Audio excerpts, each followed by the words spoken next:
children, this is for our community, and this is for the families who have already lost in a way that nobody should have had to have ever lost. What do we want? Safety! What do we want it? Yeah. What do we want? Safety! What do we want it? Yeah. This is a gathering of an organization called 3 is Enough, and certainly one child dead in traffic is enough, but there have been 3 in Jackson Heights alone over the course of this year. This is the only way people have found to react to the horror of seeing their children killed right in their own neighborhood streets. We just want action now, and that's what we want, safety. There's, a lot of schools around the neighborhood, and the speed limit is 30, and it goes down to 20, but people don't follow the rules. 20 years ago, almost to the day, I lost 2 of my best friends when I was 15 years old on the very corner of Junction Boulevard and Northern Boulevard to a drunk driver. Now, 20 years later, I'm the council member and I'm still dealing with this. It was an atrocity and a great loss then. And it's definitely an atrocity and a great loss now that I had to have a vigil just a few weeks ago to bury a 3-year-old. We've had way too many of these incidents. You have 3 kids killed here. We just had 2 pedestrians killed on Queens Boulevard yesterday. Somebody killed in East Harlem this morning. 120 pedestrian deaths last year. Nobody prosecutes drivers. Police don't give out speeding tickets. How many times do we see no criminality suspected? It's really, really time for something to be done.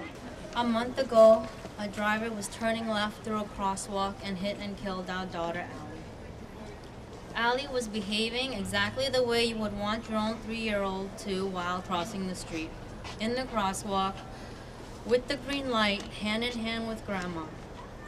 This driver, instead of yielding to a toddler and her grandma, made a conscious decision to muscle his way through the crosswalk in his SUV. Going forward as the next public advocate of the City of New York, this is an issue that I really want to focus on because I've attended too many memorials, too many funerals, and too many vigils.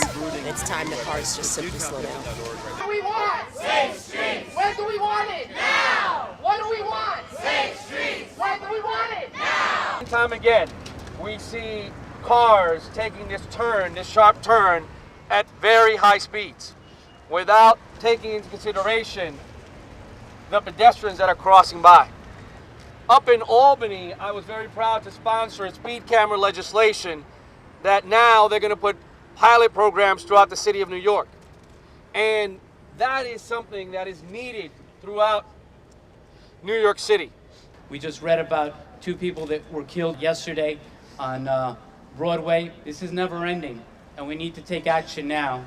And there's a commitment from us here in government to do that, to protect all of you. I particularly want to applaud the children for taking leadership. This really is democracy in action, and this is how you get things done. So this really, my children, is a teaching moment where you take control of your community and you demand that your streets and your community and all of you and your friends and your family are safe. I am imploring the Department of Transportation to increase the time that we have to cross Northern Boulevard. If you understand, any other boulevard of this width would have an island, so that a parent, if they're stuck in the middle of the road with a stroller, they at least have a safe island to stand in. And that is not the reality on Northern Boulevard. It is not the reality on Astoria Boulevard, and we need to make that difference here. There needs to be a deterrent. There needs to be some form of consequences for the drivers that will make them so careful that this will not happen again. We're going to have a moment of silence. Before the moment of silence, I'd like us all to think about people in your lives that you loved, who you've lost, or who have suffered grave injuries as a result of preventable traffic violence.